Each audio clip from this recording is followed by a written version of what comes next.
Hey, welcome to the Hired AV podcast. My name is Joe Way, and I am your host. And boy, do we have a good one for you today. We have one of my favorite episodes of the year. And I don't just mean that because we're in week 3 of the year.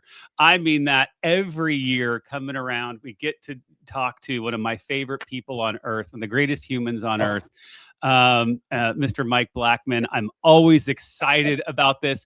It is our rush up to ISE as we're kind of getting the week going or the month going. So everyone, this is episode 4 of our ISE preview. So hopefully you enjoyed talking to Byron with Next and hearing from Alethea with EdTech Congress and of course the HETMA crew that's going out. And now we get to cap it off with the one and only Executive Director. I get that right. Executive Director, Integrated Systems Europe. Mike, please welcome to the show. I introduced you, so tell people what you do, what's your role in all of that for those who, maybe don't know. I don't know how they don't, but let's pretend they don't. So, Joe, thanks for having me again. And I always enjoy being on your show. So this is great.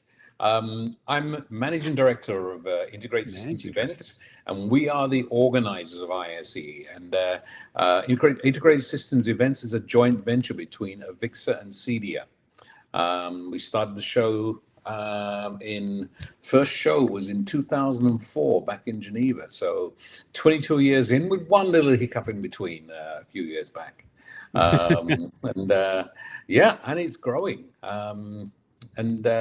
I can tell you, this is the biggest ISE yet and the most exciting. I get excited every year about ISE and on what we have planned. And when I've got such a great team who are always looking to do that bit extra. And thus, the whole theme, Push Beyond, started really, I think, from the marketing team looking internally about how do we push this further? What else can we do? I always encourage the team to reinvent themselves every year. So to actually say, let's not get boring. Let's actually try and see what do we need to do to make this more exciting? What do we need to do to motivate people to come? And every year they brainstorm and come up with new things, and they don't sit back and say, well, we're the biggest, we're the best, we're just going to ride with that. They want to get even better. They want to push beyond. It also reflects our commitment to challenging the AV and systems integration industry to go further, to go beyond boundaries, to raise expectations, to be better than what's been done before. And the result is that not only on how we organize the show, but how our exhibitors, what they're doing.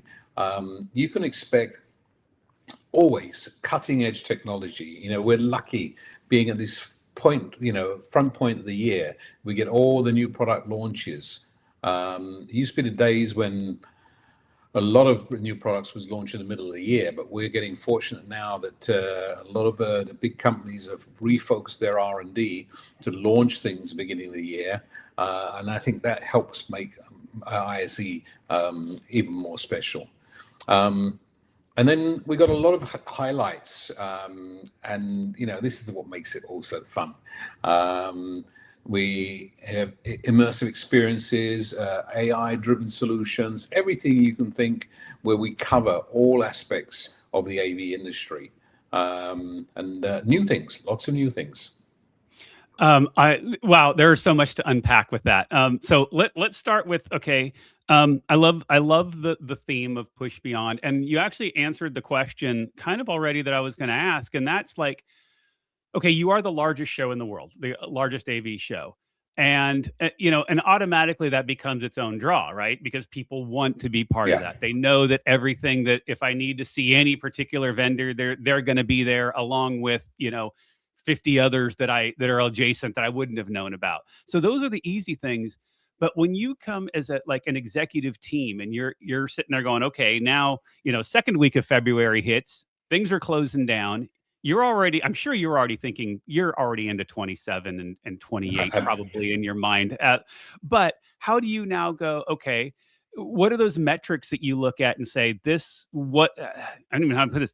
How do we give someone more, right? And I think that's what you're great about. If you think those who haven't been there, no, like the city gets involved. You take over. There's things that go. It's not just about the walls of the convention center.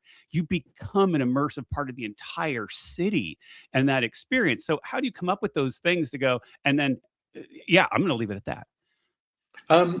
It's funny how we start to expand in the city, and this came about from our experiences back in Amsterdam. And I always tell this story.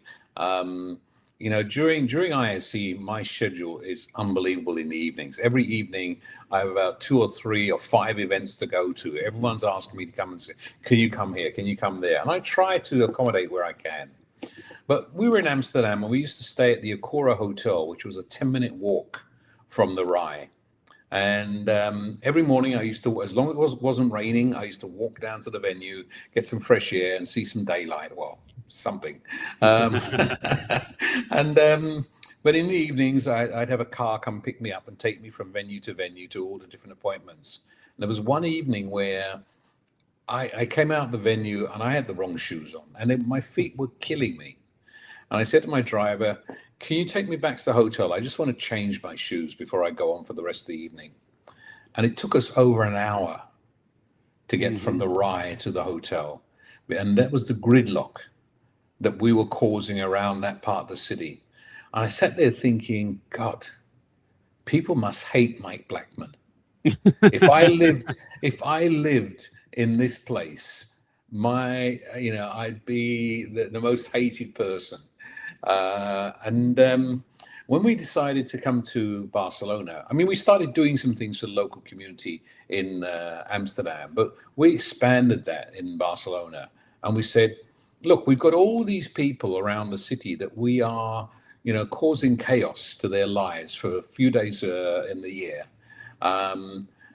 And we're telling them, hey, there's this great big show that's doing all this for the city. And they're probably saying, yeah, but what does that do for me? Yeah. Yeah. My kids are late to school. What does that do for me? Exactly. Right? And, we're saying, yeah, we're there, but, stay away. We don't want you in there. And we started to look and say, actually, we have all this cool stuff in our industry that we should be proud of. And we should be showing people this is what the AV industry is about. And we thought, what are the most coolest things you can show to a nice public audience that reflects our industry? And we said, projection mapping. Let's start doing that in the city. And, it grew. We were lucky to find a partner like Casabatio, which is a phenomenal facade to work on. And each year bringing in new artists who double and do a keynote for us and tell us how it was done. So we link it to the show. We're doing something to actually show, okay, this is a really cool projection mapping. And then, for those people who are interested to actually have this, you can come and find out how it was done with really interesting artists. And this is growing. But it's got even better than that now as well. We were in the situation coming to Barcelona, and the city has been phenomenal. They've been open with us. And they had the Lium Festival, Lighting Festival. And we were aware of that and seeing, okay, this is a public event that was actually taking place a week after ISE. So we went and talked to them and said, look, we're coming. And all this equipment which you're using to actually show lighting technology and entertainment is what's on the show floor. Why don't we collaborate? So they looked and said, okay, we could move our event 1 week earlier and let it dovetail with ISE. So it starts on the Thursday of ISE. And this really works well. They have their own identity. We haven't swallowed it, but we sponsor it. So we help make it happen. So we've got these things which are outside. Now, we've extended that because this is the push beyond. We've extended that this year. Now, a lot of you have been there, probably seen the drone theater, the drone arena that we've always built inside the exhibition center.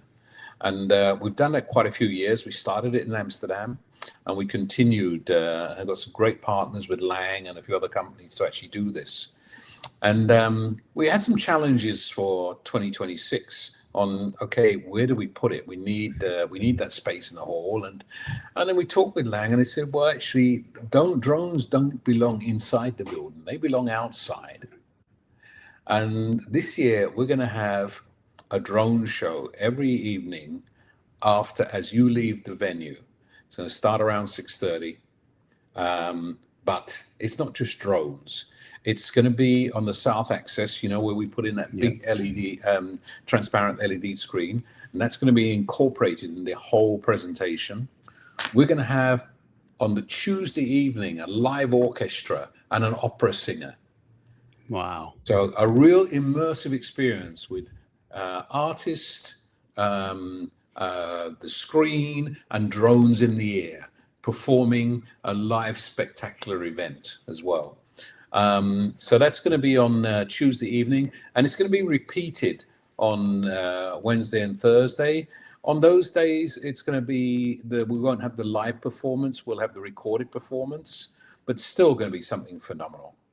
That is amazing. I can just imagine your team meetings when someone goes, so I have this idea. Imagine opera and drone, like. But you see, that's what AV is about. We just have to think a little bit differently. I always say to my team, think big. Always think. You remember the first year when we said, who can we get to open the show? And I said, I want the King of Spain. Yeah. And everyone looked at me, are you crazy? I said, come on, why not? And we got the King of Spain. Mm-hmm. I remember seeing him walking the floor. That was amazing. Yeah. And, it's just to see, I say to the team, think big. We may be restricted at the end because of budget or other things as well. But let's start with the, that big, crazy, hairy idea. If it's not possible, okay, we'll work our way down. But don't start small, because if you start small, you're not going to grow. Yep, absolutely. Absolutely. And we have a great team that really thinks big. They look every year. I probably told this before. We have a meeting after the show. Firstly, each of the teams, marketing, sales, operations, finance, accounting, IT, etc., and they look at everything they've done, and they take it apart, and they look and say, what can we do better? What was good? Was it good because we did it well, or were we lucky? What was bad? Was it bad because we did it badly, or it really was bad? And then we look and say, what can we improve as a result of that? And then we come together, and each department presents their take on things. And then we go away with those ideas and start to actually say, okay, what's the next step? What's the next thing to make this grow, make it be even more interesting? And obviously the key parts, there's two key aspects. One is our customers, the exhibitors and the attendees. We are a marketplace. We're bringing buyers and sellers together in one place. Yep. But we don't just want to make it, I use the analogy of a magazine. We have the exhibitors who are the advertising, and we, as the publisher, we're responsible for the editorial. And that's all these things like the shows, the conferences, the summits, all this part of it, because, we have to add that to it to make it interesting, to give that neutral information and feedback. I love that. And it is so true in that, by the way, it's one of those shows too, that as a buyer, right, as a customer, we definitely feel part of it all. And you can't say that of a lot of industry shows. I mean, I think, that there's a sense of we're bringing the entire channel together, and you get that feeling at ISC. That doesn't matter, from manufacturer, distributor, integrator, and customer. We are all pulled together as kind of one family, and it has a really, really unique feel. And you can now feel it globally, right? Now as kind of HETMA and Higher AV, this is, we've been going out, and kind of propping up North American side to get out there, and as we've become global. We've also felt that in a very different way. It's like we're really part of the community, and not who's this random group from North America coming over here, and really being integrated into it. It's been pretty awesome in that feeling. But I do want to now go, because it keep kind of almost along the theme of push beyond.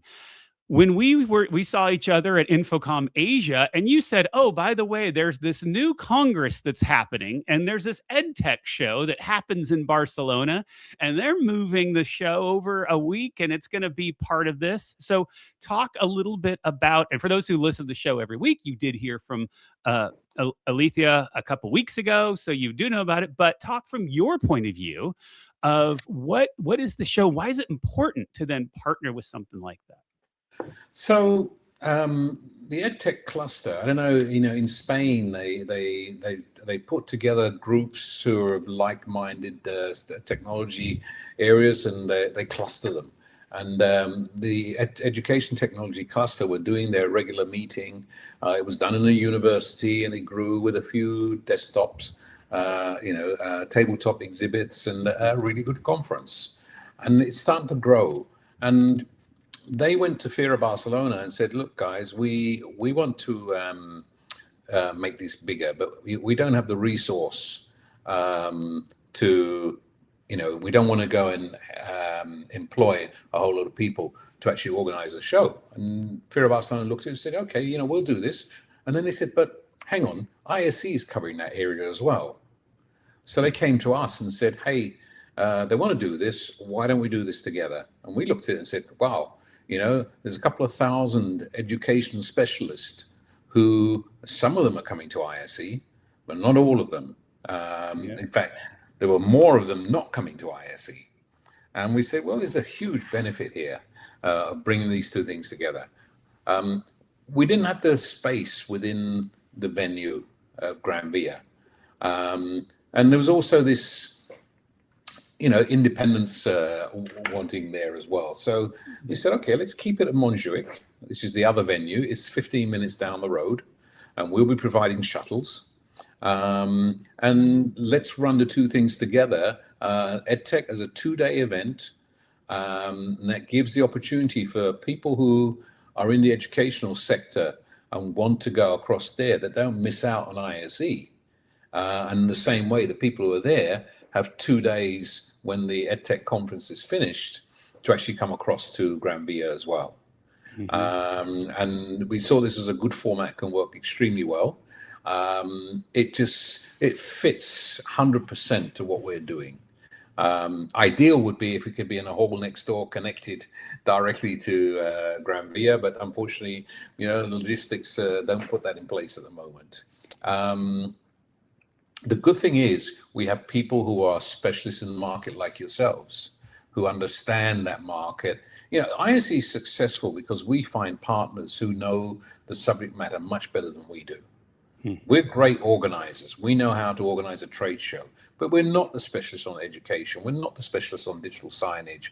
We're not the specialists on pro audio, but we know the people who are, and we start to work together with them to make sure that we're directing things in the right place. The other part of it as well is we talk to our exhibitors. When we started, we had one exhibitor committee. Now we have several. We even have an attendee committee. We want to get feedback from all people, all the different stakeholders within the industry to say, what should we be doing? What's missing? What could we do better? And we meet with those groups, and we listen, and then we go out and try and fix what we can, or change and deliver what they're asking for when it's possible. We can never do everything, but we try. Yep. Yeah. I love that. And, in kind of learning more about the EdTech Congress, like, to me, especially in the education vertical, going to like what we do, yeah, we're AV people, but we deal with the pedagogy, the instructional designers, we deal with the facilities people, we deal with, we're very, into, I don't want to say cloud, but tools, learning tools and space. And those are things that we aren't just projectors and microphones in classrooms. There's so much we have to do. And having this group that has 2,000 people attend, it's like, wow, where are these people coming from? Yeah. And that's where, as HETMA is going, wow, we represent the AV people at universities, but we don't work in our own silo. We work along. And that's why there was a perfect partnership and going, all right, yes, we have a booth, by the way, everyone, to T204 at the EdTech Congress, having our booth there to kind of represent and say, hey, we're one, yes, we're a global organization, advocacy organization, and support, that, but really to say, you all, when you go to ISE, you've got Tuesday and Friday and Thursday afternoon, because it ends at 3 o'clock on the Thursday. Come over. That's why we thought, we also have to have a booth at the main ISE floor to be that connection for people to go, look, you can walk in. I remember going to my first ISE, and that was, and it had 20,000 less people than you have now, and you walk in and you go, I don't know what to do here. Right. Like it's so big, it's so massive. You're just in awe. Right.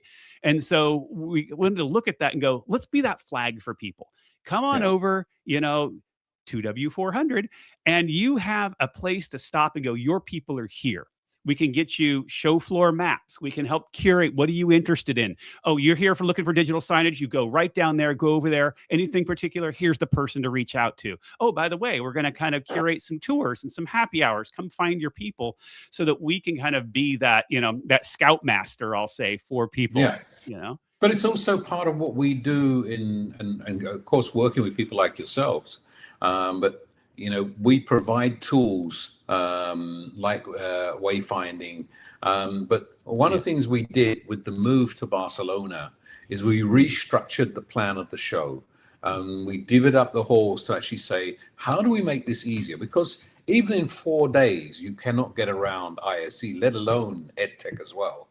Yeah. So we said, okay, let's divide the halls into the different sectors of importance for particular verticals or particular subject areas, and say, this is your starting point. If education is your sector, then go to Hall 2 and start there and see the important things, and then go and talk to ETMA and find out where else you should go, what else you should see here, and this sort of thing. So, and this is what we're trying to be more clever for our attendees, to give them a better way to navigate and make the best use of their time. Yeah. And that's the thing. I remember us talking, I think the first year I interviewed you, and it was before I'd actually gone, and you gave some random stat about like, you'd have to spend, 70 seconds, 60 seconds at every booth to see them all, like, which is then impossible, right? You can't see everything. And so having your vertical be able to curate, and you do that well, not just, obviously I'm talking about from education, but if you're a live events person and you can go to that hall, you do it for women in AV, there's curated experiences through the week that give you those things to say, okay, this is what my role is, but also making sure you have a little extra time. Go explore, go find the random things that might be of interest, or find a drone show, right? Get all the way to Hall 8. It's a trek, but man, there's some fun stuff down there, right? And it's kind of finding all of those things. Walk into Hall 1 and be filled with all the haze and the lights and the buzz. Like, that's the fun part of all of these things. By the way, the haze and the lights and that buzz fun part has moved to Hall 6 now. 6, Hall 1 became too small. That sector has grown unbelievable within ISE, and we had to move it to a bigger hall to accommodate all the companies, and we still didn't have enough space in there, so it's extended to Hall 8 as well. Wow, that is crazy. I'll tell you, this is the one fun part about having an exhibitor badge, is I get on Monday to walk it all before everybody else. So that's, there's my little perk, because once the show starts, right, you're working. It's crazy, right?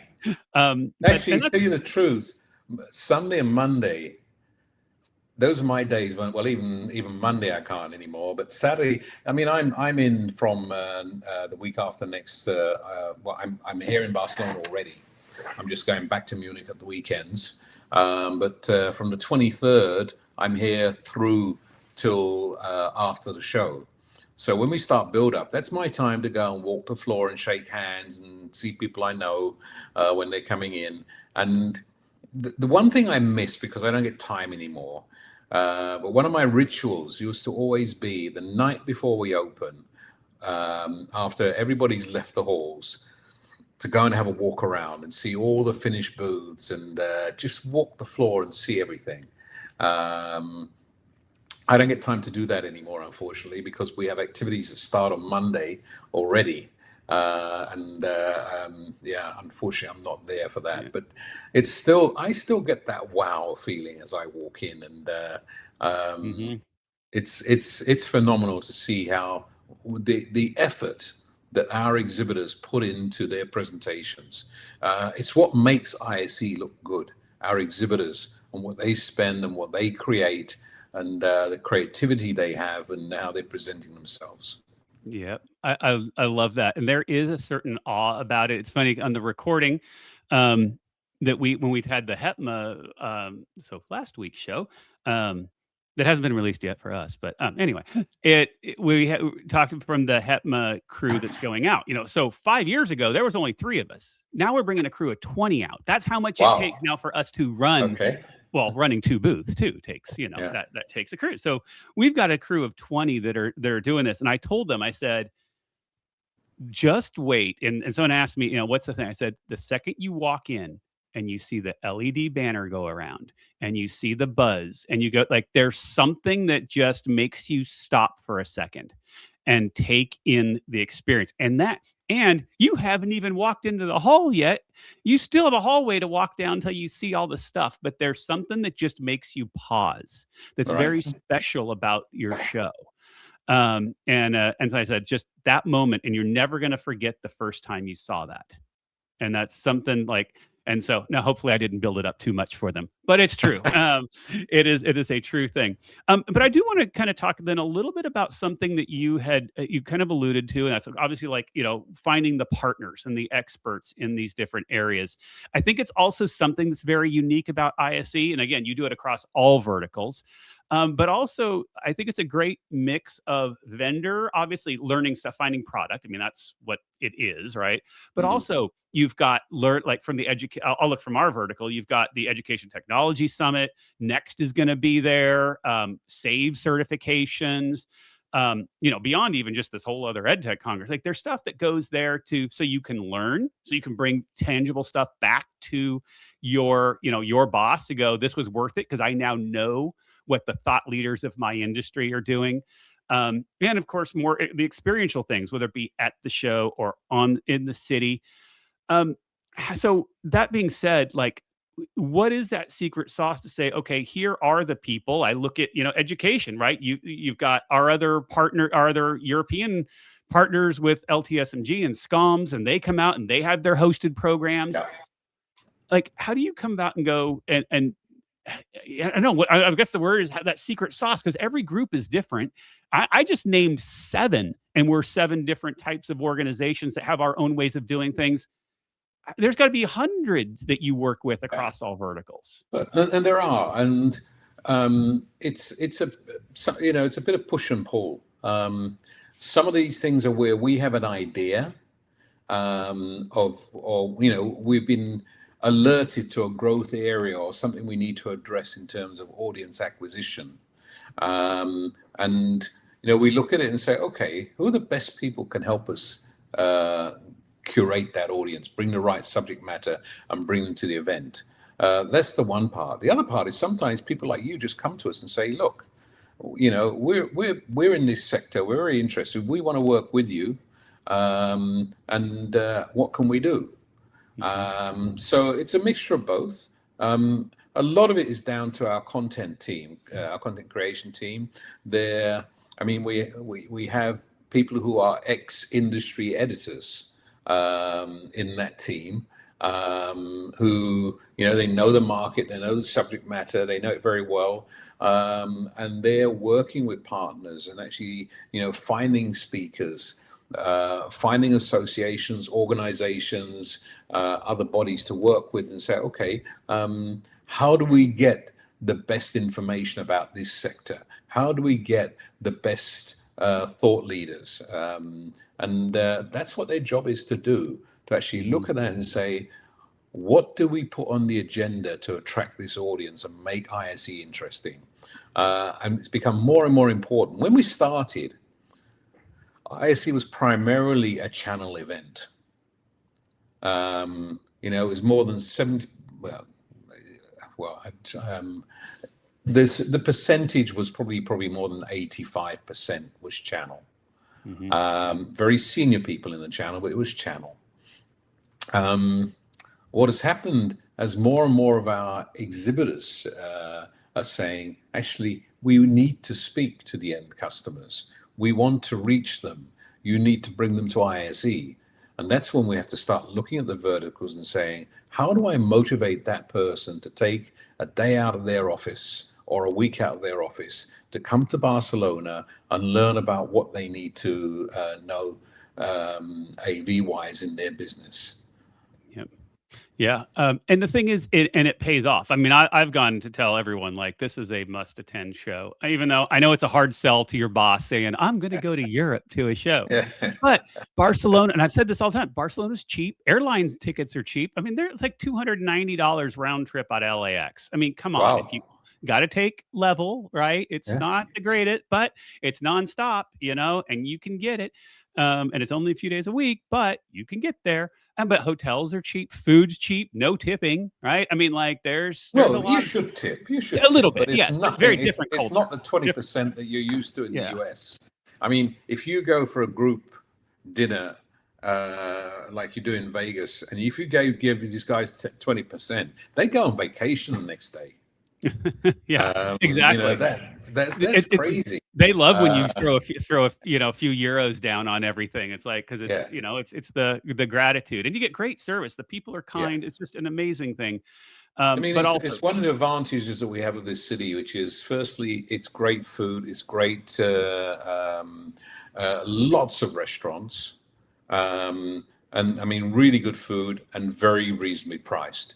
Even the most expensive restaurants you probably look at, if you're used to US or UK pricing, you probably look and say, oh, wow, that's not much.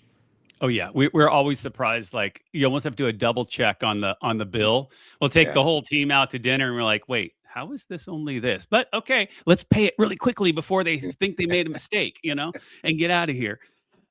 But I do want to touch something else you said about the change in the show from being mostly channel. And now if you look at like a group like us, I mean, obviously, it's very rare for an end user group, especially in Hire It, to have a booth on the show floor anyway. It's been our shtick. It is our thing. Obviously, we started at Infocom. We've moved now. It's our second year at ISE having a booth. What does it mean to you as a show to have an end user organization say, yeah, we want to plant our own flag here, and we don't sell anything, right? We will never recruit an ROI as far as like dollar for dollar, right? We just won't, because we don't sell anything. So, but it does do great for our vertical, and it's the service we provide is why we do it. But what does it mean to you as a show to have an end user group do that? So having used the exhibit, and this is one of the things we as we grow as an exhibition, we start to identify the missing things. Spark is something new that we're doing, and that came about because, here we have all the technology, all the solutions, but we didn't have the content creators. They were walking the floor. And some of them were saying, we had a couple started exhibiting with us, and we start to first look and say, okay, why are these guys here? And then we realize what they're doing is they want to showcase to their customers or their partners. And this is something which it becomes more and more significant, and we see more and more groups say, actually, this is important. We want to have a meeting point for our industry, our customers, our members, our partners, and they start to leverage that and say, okay, this is a great place to meet, because there's a lot of interest for those people to actually. There's a reason to be there other than just being on. Your guys. It's easy for you to make that decision, because they'll say, actually, we're not just coming to see HETMA. We're coming to see all the vendors who supply us. HETMA is just a great place to actually find out and get that neutral information, that knowledge, before you go and talk to the vendors. Yep. Yeah, absolutely. And I love that you guys do that. It's just such a unique thing. I mean, I don't need to tout your. People just need to come. You need to sign up. You need to use code ISE 2026 HETMA for a free pass. That's what you need to do. And I'm assuming everyone listening at this point has probably already made plans to come, but there's that one person who said, you know what? I found a cheap flight. I'm making it out there. Do it. Yeah, absolutely. All right. I have to have, so just a couple of quick little things as we kind of close up. All right. I need the annual attendance guess. Like, where are we going? Oh, Are we getting, do I get to say so 80,000? I can give you some pointers. Okay, I can give you some pointers. Last year we had 85,351 verified individual attendees. We monitor the year-on-year average leading up to the show. We look and say, how many people were registered at this time on this day last year? And we monitor that to actually see what more actions we need to do, etc. I can tell you that number at the moment, like on last year, is 7% plus. All Now, right.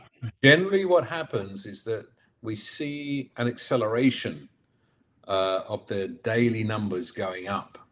So if it's pro rata, that means it'll probably stay at 7%, but it could be exponential, which means that All right. percentage could increase as well.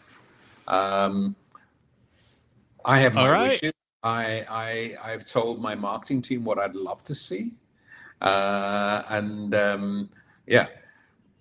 All We right. have to wait until Friday afternoon, and then I can give you my numbers. But I, I don't want to give too much away because we have an internal competition where money's involved, and if okay. I give too much away, then some of the other people might get in a better position to win. Tell you the truth, in every single year we've done this, I've never won once. Oh, that's funny. I love that little internal pool. All right. Well, I'm going to say let's hit 90,000. Let's do it. We'll go past that. We'll go past that. All right. I like it. So now there's confidence. I love it. 100,000? I mean, are we going to get 6 digits? That's optimistic. Yeah. Because that would be amazing. I'll tell you. So the funniest thing is since I've also got the media pass, I'll tell you every Friday, 4:00, all I do is like refresh my email like 20 times over to be like, because especially now with the booth, I can't run to the press things or whatever. It's like, I got to see, when's the email come? When's it come? Okay, 402, there it is. There's the number, tweet that out. It's something you got to wait for it, right? And I know I'm not the only person who's refreshing their email every 10 seconds to find out what it was. So I love that. All right. Now, been there a few years. Give me a little hidden gem. What's the hidden gem you found in Barcelona? And of course, it won't be hidden once we, announce it to everybody. You won't have an escape. So, there are lots of great restaurants, lots of fantastic bars. I think most people are starting to discover the dry martini bar now. It's where they invented the dry martini. It's a great place to finish off the night. You might find me there some evenings. The Terraza Martinez is a great restaurant. You have to book. The Mira Blau up on Tibidabo is another place to go. These are places outside the city center. So you're going to have to get a taxi to go up there. But, taxis in Barcelona are very cheap compared to other cities. And what else have we got? I mean, it's just so full of restaurants. I know you guys have discovered the Irish pub and have taken it over now on the weekend before the show. What night are you there? Is that Saturday night? It's officially it's Sunday night. But we there kind of ends up a ramp and up and a ramp down. But, officially the AV Tweeps meetup is Sunday night. Yeah. I mean, if you're going to be there on Saturday or Sunday, my recommendation is the projection mapping on the Casabatio. You'll be there with another 80 to 100,000 people standing in the street watching the mapping there. And that's both evenings starting about 7:00. Going every half an hour on the half hour. Great presentation, and again from there on you'll find lots of bars and restaurants all sides of Paseo de Gracia that serve great cocktails or good food. Get to some of the little side streets. You'll find even more interesting ones as well. Yeah. Oh, and I'm loving the city too. I'm feeling like I'm a local now too. And I got to tell you, so on your little taxi thing, a little pro tip for people here. Taxis are easy, they're great, they're cheap. Coming out of the show floor, if you come out at 6 o'clock, there's a line. So go across the street to the mall. Go to the flip side of the mall because the taxi drivers come back that way after dropping people off, and you can pick one up. So there's the pro tip for everyone to get the taxi. Don't stand with the crowd. Go across the street to the mall, pick one up as they're coming back from dropping somebody off. There you go. That's the Joe Way secret trip tip.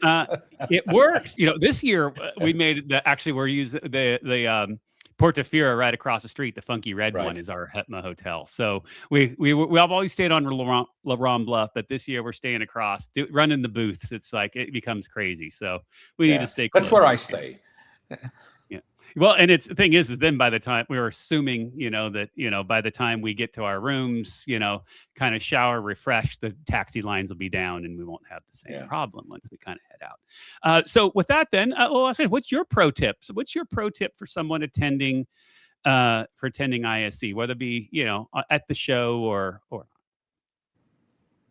download our app. We have a great wayfinding app to actually help you navigate the show floor. Use our chatbot, Dave, and that will help you find what you're looking for as well, find information about the show. So that we put a lot of tools that you'll find links to on the website that can actually help you in in getting around ISE. The other tip as well is use the metro. We give free tickets for the metro, and if you want to go into city center and skip that taxi line, go straight on the metro. You don't even have to get wet. The entrance is inside the south access and to the left side of the east access, and there are metro stations there that you can go down to and use the free pass to get the metro into the city. Oh, that's a great pro tip. I've heard Europeans you all do metros. We don't, we're taxi people, but that is a pro tip for people. I love it. I'm looking forward to a great show. I'm looking forward to seeing you in a couple weeks. I guess just the last thing, if people wanted to connect with you, learn more about ISE, obviously I'll put it all in the show notes, but how can people connect with you and learn more? Well, you can find me on LinkedIn. You can find me, my email address, give it to everybody. Don't send me all the junk mail. mblackman@iseurope.org. You can find us on all the social media platforms. But the best place to get all the information about ISE, go to www.iseurope.org. www.iseurope.org. Great. Thank you, Mike. This was always a pleasure. It is the highlight interview for me every year. I appreciate you taking the time too. It means a lot to me. Also means a lot to our vertical that you give your time to kind of inform us and get us prepared for a great event. So we appreciate it. And everybody, of course, use code ISE 2026 Hetma for a free show floor pass. It is not too late to get there. And as Mike already said, it ramps up anyway. So a lot of you probably already know you're going, but you're lazy and haven't filled it out. So fill it out so people can plan and know how many people are going to be there, and tell 100 of your closest friends. You can find me at Josiah Way on all the socials. Make sure you go to hetma.org to sign up, get into the community. And as always, none of the opinions expressed here are necessarily those of any respective institutions, companies, partner sponsors, or really anyone who wants to sue us. If you want to sue us, it had nothing to do with you. That's how this works. Okay. Well, hopefully you enjoyed this show, everyone, and we will see you next time. We'll see you at ISE. Take care, everyone.